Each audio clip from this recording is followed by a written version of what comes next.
যে ওকে কি আছে তো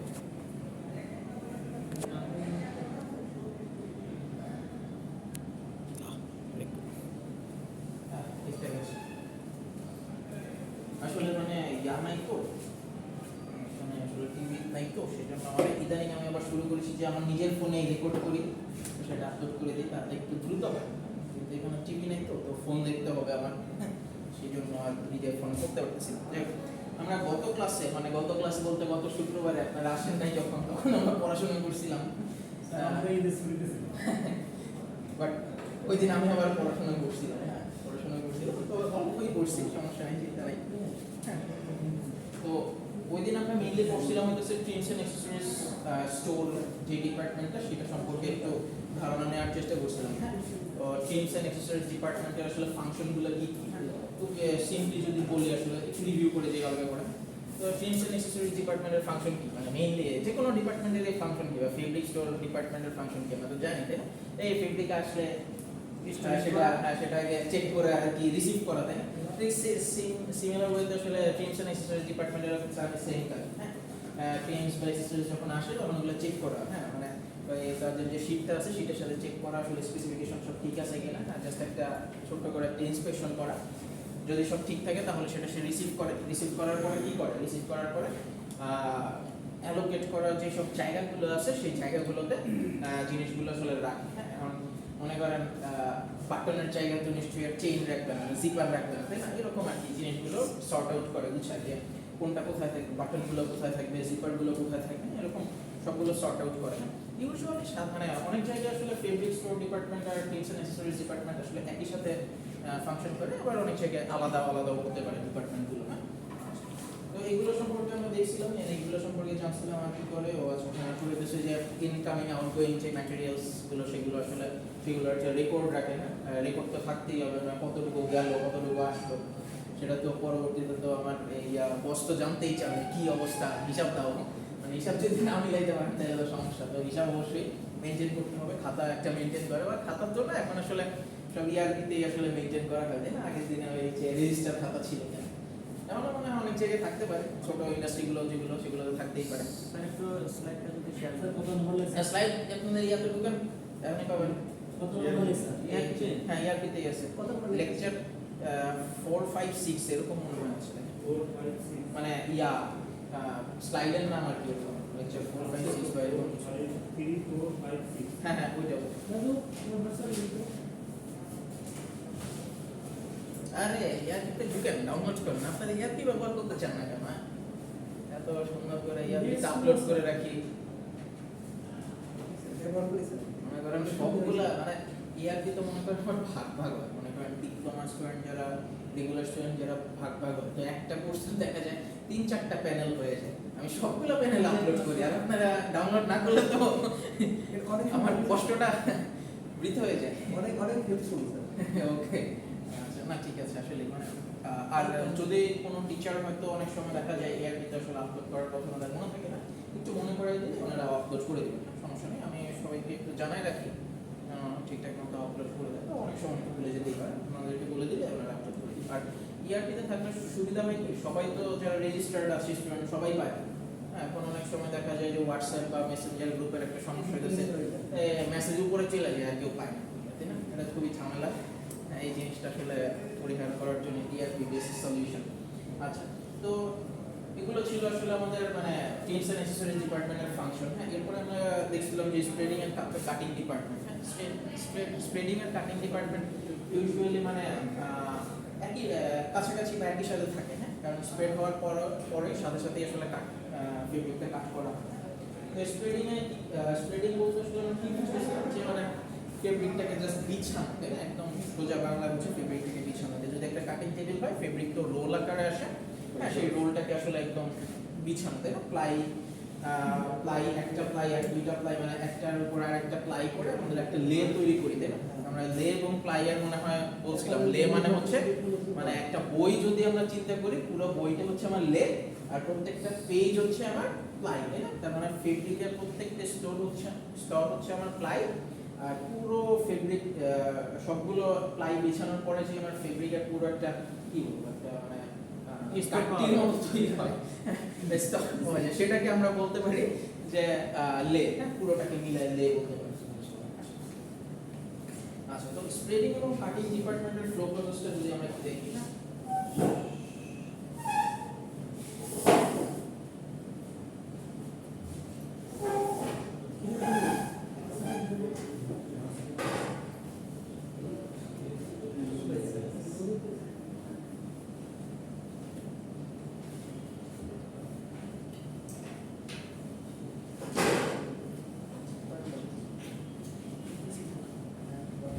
কত নম্বর স্লাইড? 3 4 5 6 একসাথে 3 3 4 5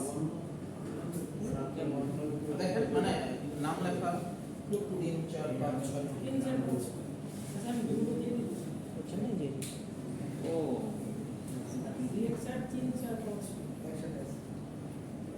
নট ইনফরমেশন দিয়েছি। আচ্ছা, মানে একদম ওভারঅল বা একদম আইডিয়াল একটা স্প্রেডিং এবং কাটিং ডিপার্টমেন্টের ফ্লো প্রসেসটা এরকম হয় না। ফার্স্টে প্ল্যানিং করা হয়, দেন ওই প্ল্যান অনুযায়ী স্প্রেড করা হয়, দেন কাটিং করা হয়, এরপর হচ্ছে সুইং এর জন্য যে প্রিপারেশনটা দরকার হয় সেই প্রিপারেশনটা নেওয়া হয়। এরপরে এই মানে প্রিপারেশন শেষ করার পরে একদম সুইং সেকশনে পাঠিয়ে দেওয়া হয়, দেন হচ্ছে সুইং হয়, তাই না? আচ্ছা, তো প্ল্যানিং অ্যাকচুয়ালি মানে কি প্ল্যান করে আসলে? প্ল্যানিং আসলে কি প্ল্যান করি?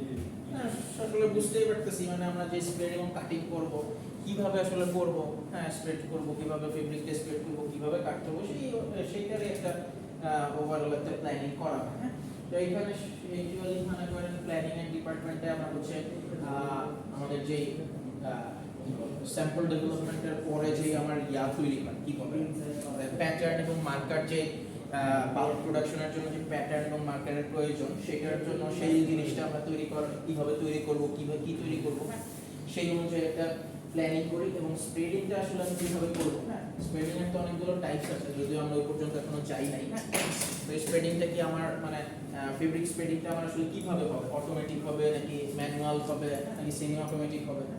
আমি বলতে পারেন যে মানে অটোমেটিকটাই তো ভালো, তাই না? অটোমেটিকটা দ্রুত করা যায়, তাহলে অটোমেটিকে কেন করবো না? এটার জন্য প্ল্যানিং দরকার কি, এমন কেন কেচি দিয়ে কাটবো না? আসলে অনেক সময় সিজার দিয়ে কাটার প্রয়োজন পড়ে, মানে যেসব ফেব্রিক গুলো আসলে একটু ডেলিকেট ফেব্রিকগুলো একটু যেগুলো হচ্ছে একটু ডেলিকেট ফেব্রিক, সেগুলোর জন্য আসলে এখন ওই ম্যানুয়াল লেবারের প্রয়োজন হয়। হ্যাঁ, মানে ওগুলো অটোমেটিক কাটিং আসলে অটোমেটিক স্প্রেডিং আসলে ওইভাবে ভালো আমরা রেজাল্ট পাই না। হ্যাঁ, সেগুলোর সেজন্য অবশ্য দেখা যায় ওগুলোর কস্ট একটু বেশি হয়, হ্যাঁ ডেলিকেট যেসব ফেব্রিকগুলো আছে। তো সেই ডিসিশনটা আসলে নেওয়া হয় যে আসলে ফেব্রিকটা আমি কিভাবে স্প্রেড করবো। হ্যাঁ, এরপর আর একটা ডিসিশন নেওয়া হয় যে মানে আসলে আমার ফেব্রিকটা যে স্প্রেড করবো এটা কি মানে আমার প্লাইগুলোর অবস্থানটা আসলে কিরকম হবে। ফর এক্সাম্পল মানে ফেস টু ফেস হবে নাকি হচ্ছে আমার ফেস দেন মানে ফেস আপ ডাউন এরকম হবে। মানে ফেস টু ফেস বলতে কি বুঝাচ্ছি, মানে ফেস টু ফেস বলতে মানে কি বলে এইভাবে হচ্ছে front part and back part হচ্ছে ফ্রন্ট পার্ট উপরে একসাথে থাকবে, ব্যাক পার্ট উপরে থাকবে। মনে করেন ফেব্রিকটা গেল, এইটা তো আমার ফেস সাইড, তাই না? এটা হচ্ছে আমার ব্যাক সাইড, তাই না? ঠিক তেমনি এটা যখন যাইয়া এইভাবে আসে তখন কিন্তু এই যে নিচেরটা ফেস সাইড চলে আসতেছে, এই উপরেরটা ব্যাক সাইড চলে আসতেছে, তাই না? আবার এরকম যখন আসতেছে ব্যাক সাইড চলে আসতেছে, ফ্রন্ট সাইড চলে আসতেছে, তাই না? এরকম যখন হয় তখন আমার ফ্রন্ট ব্যাক এরকম ইয়া তৈরি ফ্রন্ট এইভাবে তৈরি হবে। বা আমি যদি সবসময় এইভাবেই যদি আবার করি তাহলে কি হয়, এটা ব্যাক ফ্রন্ট, দেন আবার এটা ব্যাক, এটা ফ্রন্ট, এটা ব্যাক, এটা ফ্রন্ট, তাই না? তো কোন সিস্টেমে আসলে আমি স্প্রেডটা করব সেটাও একটা প্ল্যান করতে হয়, সেটাও একটা প্ল্যানিং করতে হয়। দেন হচ্ছে আমরা আসলে কাটিং আসলে কিভাবে করব, কাটিংটা কি আসলে মানে কোন ধরনের মেশিন আমি ইউজ করব, আমি কি স্টেপ নাইফ ইউজ করবো নাকি ব্যান্ড নাইফ ইউজ করবো নাকি রাউন্ড নাইফ ইউজ করবো, কি ধরনের ব্যবহার করবো সেটার একটা ডিসিশন নেওয়া হয়। ফর এক্সাম্পল মানে ইউজুয়ালি ব্যান্ড নাইফ ইউজ করা হয় যেসব ছোট ছোট যেসব কম্পোনেন্টস গুলো আছে, স্পেশালি হচ্ছে পকেট, হ্যাঁ বা এই টাইপের যেসব ছোট ছোট কম্পোনেন্টস গুলো আছে সেগুলো সাধারণত ব্যান্ড নাইফ দিয়ে কাটা হয়। যদিও মানে বেশিরভাগ ক্ষেত্রে দেখা যায় যে মানে স্ট্রেট নাইফ দিয়ে কেটে ফেলছে, কারণ আমাদের দেশের আসলে যারা কাটিং অপারেটর থাকে তারা যথেষ্ট দক্ষ, হ্যাঁ তারা স্ট্রেট নাইফ দিয়ে সব কিছুই কেটে ফেলতে পারে। আচ্ছা, তো আর স্ট্রেট নাইফ দিয়ে ইউজুয়ালি মানে কি বলে বড় বড় যেসব পার্টস গুলো আছে, কম্পোনেন্টস গুলো আছে, হ্যাঁ, ব্যাক পার্ট, ফ্রন্ট পার্ট, এগুলো আর কি কেটে ফেলা হয়। তো এই জিনিসটা আসলে ডিপেন্ড করে যে মানে আমি আসলে কি ধরনের ফেব্রিক কাটতেছি, হ্যাঁ, ফেব্রিকের কনস্ট্রাকশন কি বা ফেব্রিক আসলে কি ধরনের ম্যাটেরিয়ালস আমি ইউজ করছি, হ্যাঁ, কোন টাইপের ফাইবার বা কোন টাইপের ইয়ার্ন ইউজ করছি, ইয়ার্নের কাউন্ট কত, হ্যাঁ, এইসব অনেক কিছু আসলে ডিপেন্ড করে এই ডিসিশনটা নেওয়ার জন্য। আচ্ছা, তো এই সব প্ল্যানিং তো আমার হয়ে গেল, প্ল্যান শেষ। এখন প্ল্যান অনুযায়ী এক্সিকিউশন করতে হবে। স্প্রেডিং আমরা কি করব, এই যে যেই প্ল্যান আমরা করলাম যে এইভাবে কাটবো না, ওই মানে এইভাবে স্প্রেড করবো না, ওইভাবে স্প্রেড করবো না, সেই অনুযায়ী আমি স্প্রেডটা করি, ফেব্রিকটাকে বিছিয়ে ফেলি। দেন হচ্ছে আমি কাটিং এ চলে যাই। কাটিং আমাকে যেভাবে বলা হয়েছে, মানে আমি যেভাবে প্ল্যান করছি যে এইভাবে আমি কাটবো, এই মেশিন দিয়ে কাটবো, হ্যাঁ, ম্যানুয়ালি কাটবো অথবা অটোমেটিক কাটবো, হ্যাঁ, এই মেশিনটা ইউজ করবো, ওই অনুযায়ী আমরা কাট করে ফেলি।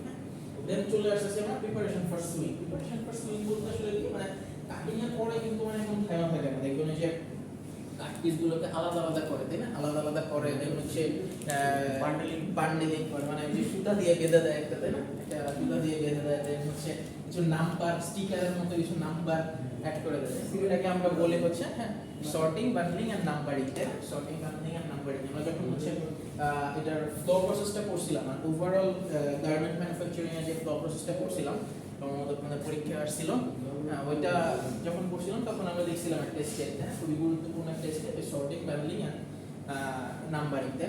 এই সর্টিং, বান্ডলিং এন্ড নাম্বারিং এটা কিন্তু অত্যন্ত গুরুত্বপূর্ণ সুইং প্রিপারেশনের জন্য, কারণ সুইং সেকশনে যখন যায় ওরা কিন্তু এই মানে নাম্বারিং, মানে নাম্বারটা দেখে দেখেই কিন্তু ওরা পিসগুলো একসাথে করে, তাই না, যে হেল্পার ফার্স্টে যে থাকে, সে কিন্তু এত নাম্বার একসাথে নিয়ে একটা পিস সুন্দর করে সুইং অপারেটরকে সাপ্লাই দেয়। এখন যদি নাম্বারিং এ যদি উল্টা পাল্টা হয়, দেখা যাবে একটা শার্টে একটা পকেট থাকার কথা ছিল, তিনটা পকেট হয়ে গেছে।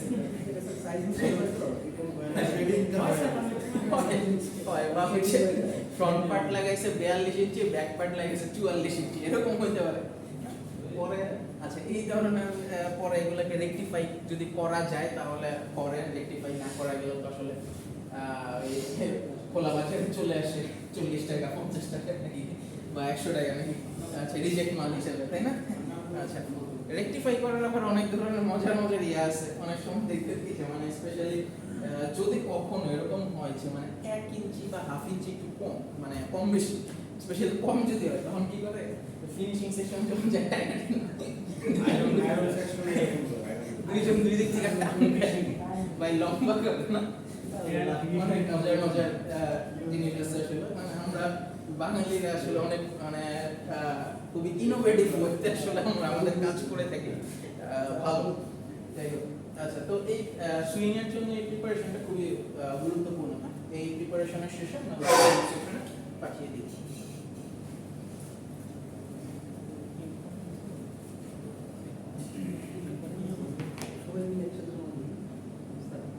কি সবাই হ্যাঁ, সমস্যা নেই, বাকিটা কই এমনই করতেছে, এটা শেষ নেই।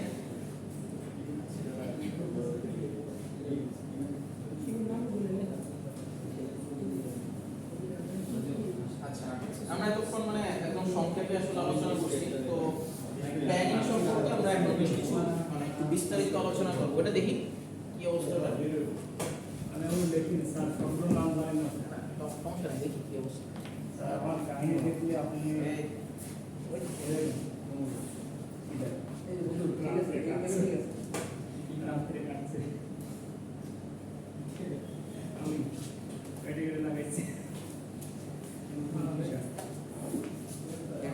মানে ডাইং এর রেসিপি কার্ড আইনা এনে মাইরা দিছেন। আচ্ছা, ভালো কথা, কিন্তু মানে এগুলা রেকমেন্ডেশন থাকে না। মানে বিষয়টা হচ্ছে কি, মানে একদম নরমালি যদি আমরা একটা ড্রিম কার্ডের কথা চিন্তা করি, হ্যাঁ, এই যে মানে নরমাল এই যে দেখছেন, এই যে এটা খুব ভালো হয়েছে না।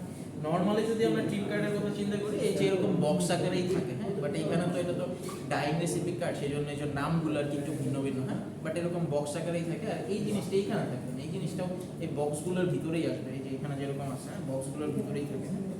বাবা, এটা করতে গেছে ও, এই যে তাহলে তো একদম আছে, একদম সুন্দরভাবে আছে, নিয়ে আসছেন তিনি, কোনো কষ্টই করে নাই, কোথেকে নিয়ে আসছেন।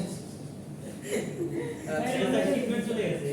ও, আচ্ছা বাকিরা জোগাড় করতে পারেন না? স্যার এটা লাগবে যে এরকম নাম্বার হ্যাঁ, এটা দেখে করেন, কারণ আপনার তো মানে এই যে নামগুলো কেটে দিন, কারণ এটা তো হইতেছে মেইনলি রেসিপি কার্ড, হ্যাঁ, ডাইং রেসিপি কার্ড, তো মানে নামটা জাস্ট ভিন্ন, বাট এরকম ঘর করেই হচ্ছে ইয়াগুলো লাগানো হয়। আর এই জিনিসটাও এই অরিজিনাল কার্ডটা আমি পাইনি চাইছি পার্সেন্টেজের কাছে করতে পুরো কোনটা আমাদের নাই আচ্ছা, সমস্যা নেই, আমরা এত কষ্ট করার দরকার নেই, আপনি চাইলে এরকম লিখেও আনতে পারতেন, কোনো সমস্যা নেই, বাট এই স্ট্রাকচারে মানে এই স্ট্রাকচারটা এরকম হবে। হ্যাঁ, আপনাদেরকে সম্ভবত আমি ছবিও দিয়েছিলাম, হ্যাঁ, এই স্ট্রাকচারের একটা ছবিও দিয়েছিলাম, তাই না? তার সবাই এরকম কাট করবে, ও তো ফ্যাক্টরি চলে যায় বলতে শুরু করে।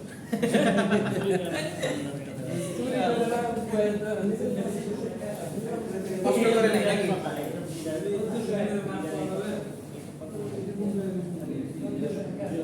এরকম ফ্যাক্টরিতে ফেলতে আমরা বন্ধ করবো। তাহলে- কিসে? তাহলে ছোট গেঞ্জি কিনছি টি-শার্ট কিনছি আমি বসতে হচ্ছে, কিন্তু ভাই বলেছি। তুমি ঠিক আছে বলো গেজি কি লাগে কাপড় বলো ইংরেজি পুরো ছিল টি-শার্ট ওইটাই তো লিখা এটা ফ্যাশন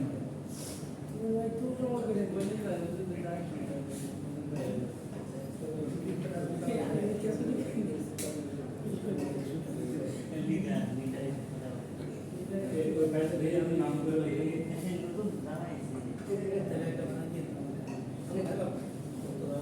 এটি টি-শার্ট নাম করে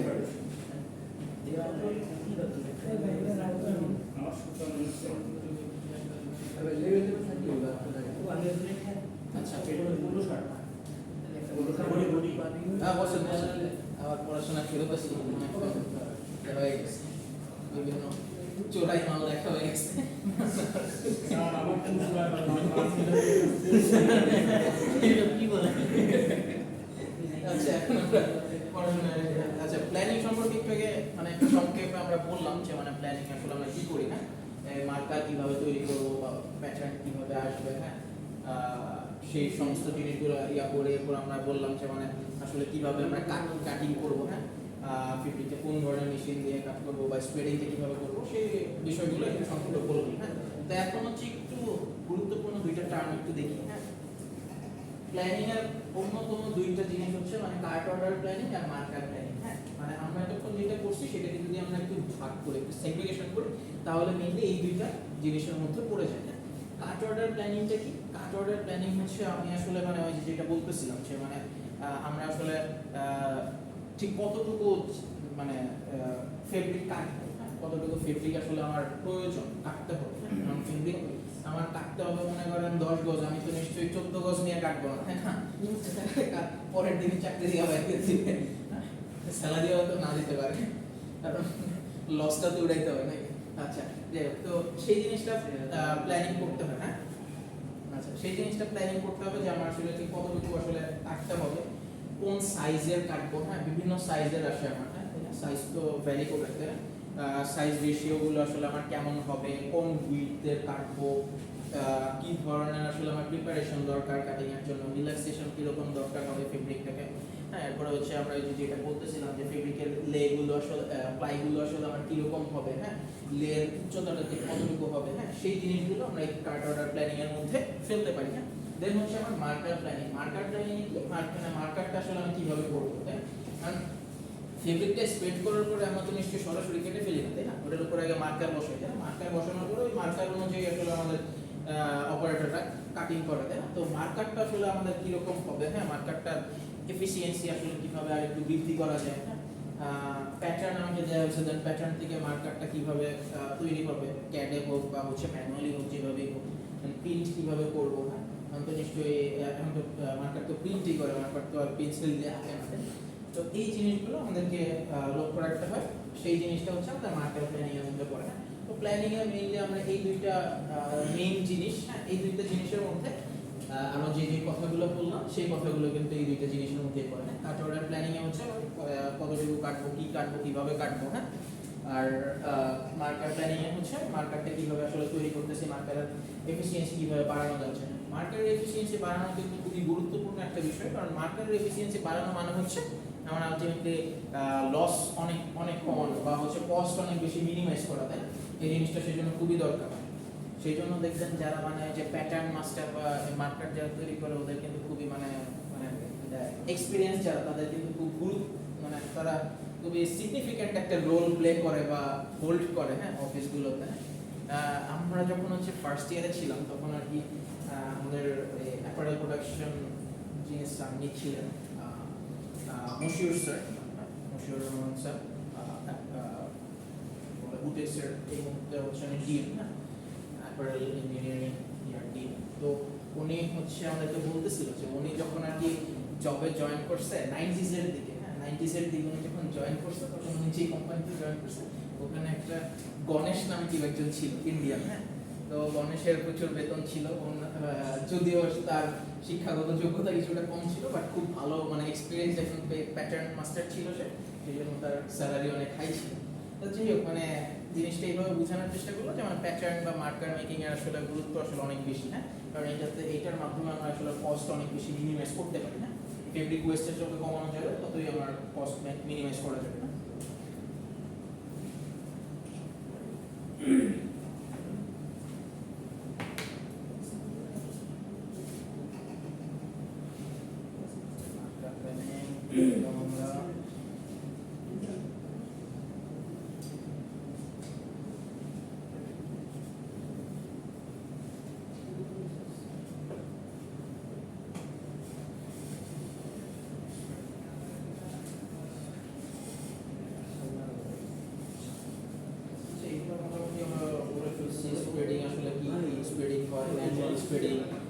স্প্রেডিং হ্যাঁ, তো ম্যানুয়াল স্প্রেডিং কি আসলে তা তো আমরা অলরেডি বুঝতেই পারতেছি যে মানে জাস্ট আমরা ম্যানুয়াল লেবারের মাধ্যমে মানে নিজেরা যখন আসলে লেবাররা যখন আসলে ওয়ার্কাররা যখন হচ্ছে নিজেরা পরিশ্রম করে হচ্ছে ফেব্রিকটা স্প্রেড করে সেটাকে আমরা ম্যানুয়াল স্প্রেডিং বলি, আর মেশিন দিয়ে যেটা করি সেটাকে আমরা অটোমেটিক বলি। অটোমেটিকের আবার দুই ধরনের থাকে না, সেমি অটোমেটিক আর ফুললি অটোমেটিক। সেমি অটোমেটিক হচ্ছে যে একজন স্প্রেডিং মেশিনের সাথে একজন থাকে তাই না, জাস্ট লাস্টে যে কাটটা করলো কিনা ঠিক মতো সেটা সে দেখে। আর অটোমেটিক কেউ আসলে থাকার প্রয়োজন পড়ে না, কারণ সব পুরোটা প্রসেসই আসলে মেশিন নিজে নিজেই করে থাকে হ্যাঁ, তাকে যেভাবে আসলে কমান্ড করা থাকে ঠিক সেভাবে সে করে না। দেন মার্কার মেকিং এর পরে হচ্ছে ফেব্রিক স্প্রেডিং এর পরে হচ্ছে মার্কার যে স্প্রেড করার বিষয়টা। এখন যখন হচ্ছে মানে অটোমেটিক কাটিং মেশিন যখন আমরা ইউজ করি গারবার কি বলে গারবার না, আচ্ছা তো ওই মেশিনটা তো একটা অটোমেটিক কাটিং মেশিন তাই না। তো অটোমেটিক কাটিং মেশিন দিয়ে যখন আমরা কাটি তখন কিন্তু আমাদের মার্কার বিছানোর ওইভাবে কোনো প্রয়োজন হয় না, কারণ মার্কারটা কিন্তু আমরা ইনপুট দিয়ে দিই মেশিনে ডিরেক্ট। তো সেই জন্য আমাদেরকে ফেব্রিক স্প্রেড করার পরে আলাদা করে কোনো আমাদের কি বলে মার্কারটা স্প্রেড করতে হয় না ফেব্রিক লেয়ার উপরে তাই না। সে নিজে যেভাবে আসলে তাকে কমান্ড দেওয়া আছে তাকে যে ইনপুটটা দেওয়া আছে, যে মার্কারটা ইনপুট দেওয়া আছে সে সেই অনুযায়ী কেটে ফেলে।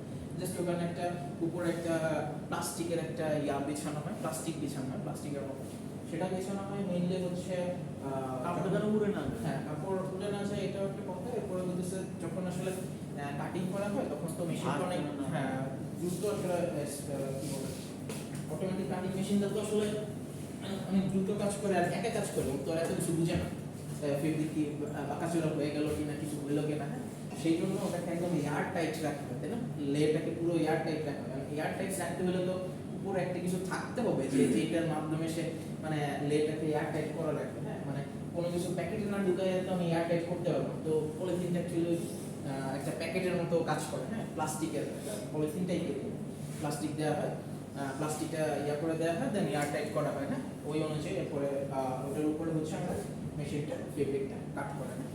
আচ্ছা এরপরে ফেব্রিক কাটিং এর পরে এই বান্ডেলিং সর্টিং করার পরে একদম পাঠিয়ে দেয় সুইং সেকশনে যে হচ্ছে যেইভাবে আসলে অপারেশনটা কি অপারেশন ব্রেকডাউন যেভাবে করা হয় এবং মেশিনারি যেভাবে সেট আপ করা হয় ওই অনুযায়ী একটা প্রসেস কমপ্লিট করে পুরো গার্মেন্টটা আসলে তৈরি হয় কাট পিস থেকে ফাইনাল প্রোডাক্টটা তৈরি হয়। যেমন অপারেশন ব্রেকডাউন কীভাবে করা হয় এখন মানে টি শার্ট বলেন বা শার্ট বলেন বা যে কোনো এক একটা প্রোডাক্টের অপারেশন ব্রেকডাউন আসলে এক এক রকম হয় বা হচ্ছে মানে পুরো প্রসেসটা আসলে এক এক রকম হয়। লাইন ব্যালেন্সিং আমরা বলিতে লাইন ব্যালেন্সিংটা এক এক রকম হয় না, প্রত্যেকটা লাইন ব্যালেন্সিংটা এক এক রকম হবে না তাই না। এখন টি শার্টের কখনো দেখা গেল মানে একটা অপারেশন হয়তো আগে হচ্ছে, পুরো শার্টের ক্ষেত্রে সেই অপারেশনটা হয়তো পরে হচ্ছে, হ্যাঁ, তখন মেশিনের অবস্থানটাও কিন্তু ভ্যারি করে, হ্যাঁ, তখন মেশিনটাও একটা আগে একটা পরে চলে যায়, হ্যাঁ। তো ইউজুয়ালি বাংলাদেশে আমরা কি ধরনের কি বলে সুইং অপারেশন আমরা কি ধরনের সিস্টেম ব্যবহার করি জানি? প্রোগ্রেসিভ বান্ডেলিং সিস্টেম, তাই না, পিবিএস। যদিও এটাকে একটু মানে আমরা ইদানিং হচ্ছে একটু কি বলে একটু মডিফাই করে দিচ্ছি। আচ্ছা, প্রোগ্রেসিভ বান্ডেলিং সিস্টেম সম্পর্কে জানেন তো, মানে জিনিসটা কি? প্রোগ্রেসিভ বান্ডেলিং সিস্টেম হচ্ছে মানে পিসগুলো বান্ডেল আকারে আছে, হ্যাঁ। মনে করেন যে হচ্ছে পকেট লাগাবে, হ্যাঁ, তার কাছে পকেট এবং পকেট লাগানোর জন্য মনে করেন যে left front part, say for example left front part আর পকেট, তার কাছে অনেকগুলো একদম বান্ডেল আকারে অনেকগুলো পিস দেওয়া থাকে। সে প্রত্যেকটা লাগাবে রাখবে, আরেকটা নিবে লাগাবে রাখবে, আরেকটা নিবে লাগাবে রাখবে, এরকম পুরো মানে পুরো বক্সের অপারেশন যখন শেষ হবে তখন সে বক্সটা কি করবে, বক্সটা আবার সামনের দিকে দিবে। সামনে মনে করে স্লিভ লাগাবে, সে কি করবে, সবগুলো স্লিভ লাগাবে, পুরো বান্ডেল আকারে রাখবে, এরপরে দিবে। এই যে বান্ডেল আকারে যে আমার টাক পিসগুলো একটা পর একটা যাচ্ছে, এই জিনিসটাকে বলি হচ্ছে আমরা প্রোগ্রেসিভ বান্ডেলিং সিস্টেম। প্রোগ্রেসিভ কেন বলতেছি, মানে এই যে দেখছেন একটা একটা করে অপারেশন প্রোগ্রেস হচ্ছে, দেন পুরো বান্ডেলটা সামনে যাচ্ছে, আবার ওখানে একটা অপারেশন প্রোগ্রেস হচ্ছে, দেন বান্ডেলটা আবার সামনে যাচ্ছে, হ্যাঁ। তো এই ইউজুয়ালি মানে এই ধরনের সিস্টেম হচ্ছে তিনটা, হ্যাঁ, progressive bundling system, unit production system, আর আরেকটা হচ্ছে মডিউলার প্রোডাকশন সিস্টেম, হ্যাঁ। ইউনিট প্রোডাকশন সিস্টেম বলতে কি বুঝতেছি, প্রোগ্রেসিভ বান্ডেলিং সিস্টেম বলতেছে যে আমরা একদম বান্ডেল আকারে আমার কাট পিসগুলো যাচ্ছে, হ্যাঁ। আর ইউনিট প্রোডাকশন সিস্টেম হচ্ছে একটা ইউনিট, হ্যাঁ, একটা ইউনিটের মনে করেন উপরে এই ইউনিট প্রোডাকশন সিস্টেমের ক্ষেত্রে যে ট্রান্সপোর্টেশন সিস্টেমটা থাকে সেটা নিচ দিয়ে না। প্রোগ্রেসিভ বান্ডেলিং কি করে, একটা বক্সের মতো থাকে, সেই জিনিসটা ধাক্কা মেরে সামনে পাঠায়, তাই তো। ইউপিএস এর সেই জিনিসটা আসলে উপর দিয়ে যায়, ওভারহেড থাকে না। ওভারহেড কিরকম, মানে ওই যে কিছু কাপড় শুকানোর জন্য দেখছেন যে ক্লিপের মতো উপরে থাকে, হ্যাঙ্গার, হ্যাঁ, ওই যে লাগায় রাখে, অনেকগুলো রকম ঝুলে থাকে, হ্যাঁ, সবগুলো পিস ঝুলে থাকে। যার যেটা অপারেশন, মনে করেন আমি বসলাম এখানে, আমার অপারেশন হচ্ছে পকেট লাগানো, আমি পকেটটা নামাবো, আমি এই ব্যাক পার্টটা ফ্রন্ট লেফট পার্টটা নামাইলাম, সুইং করলাম, দেন আবার ওখানে টাকায় রাখলাম, ওটা আবার সামনে গেল, এইভাবে মানে একটা পিস করে যায়। তো আমরা হচ্ছে কি মানে বাংলাদেশে আমরা ইউজুয়ালি মানে অনেক জায়গায় এটা ব্যবহার করে, আমি ফকির আকারে দেখেছি, সেটা হচ্ছে ইউপিএস আর হচ্ছে পিপিএস, প্রোগ্রেসিভ বান্ডেলিং সিস্টেম আর ইউনিট প্রোডাকশন সিস্টেম, দুটো এক করে ফেলছে। কিভাবে এক করছে, বান্ডেলের জায়গায় একটা ইয়ার আছে, ছোট্ট একটা ঝুড়ির মতো দেখছে, ঝুড়ির মধ্যে দেখছে একটা পিস করে না আগে একটা কাজ শেষ হয় ধাক্কা মারে সামনে যায়, একটা পিস শেষ করে ধাক্কা মারে সামনে যায়, মানে দুইটাকে মিলায় একটা সুন্দর সিস্টেম করছে। যাই হোক, মানে বাংলাদেশের প্রেক্ষাপট আসলে ভালো, জিনিসটা ভালো, এভাবে আসলে কাজ করে, হ্যাঁ। আচ্ছা, তো যাই হোক, এই পর্যন্ত আসলে মানে আমাদের আজকের এই লেকচারটা ছিল। প্ল্যানিং সম্পর্কে জানলাম আমরা, নেক্সট এর আগে হইতেছে ট্রিমস এন্ড অ্যাক্সেসরিজ ডিপার্টমেন্টের আসলে কাজগুলো কি কি সেগুলো সম্পর্কে জানলাম। আর কোনো কোশ্চেন আছে? স্লাইডগুলো দেখতে পারেন। আসলে মানে আমি একটু স্লাইডে কিন্তু আরো বিস্তারিতভাবে লেখা আছে, হ্যাঁ, আমি একটু আসলে সহজভাবে বলার চেষ্টা করছি। আপনারা স্লাইডগুলো পড়বেন এবং স্লাইডে যদি কোনো ধরনের সমস্যা দেখেন যে যেটা আপনারা বুঝতে পারেন নাই বা জানতে চান ভালোভাবে, তাহলে সেটা বলতে পারেন। আর এছাড়া কারো কোনো কোশ্চেন আছে?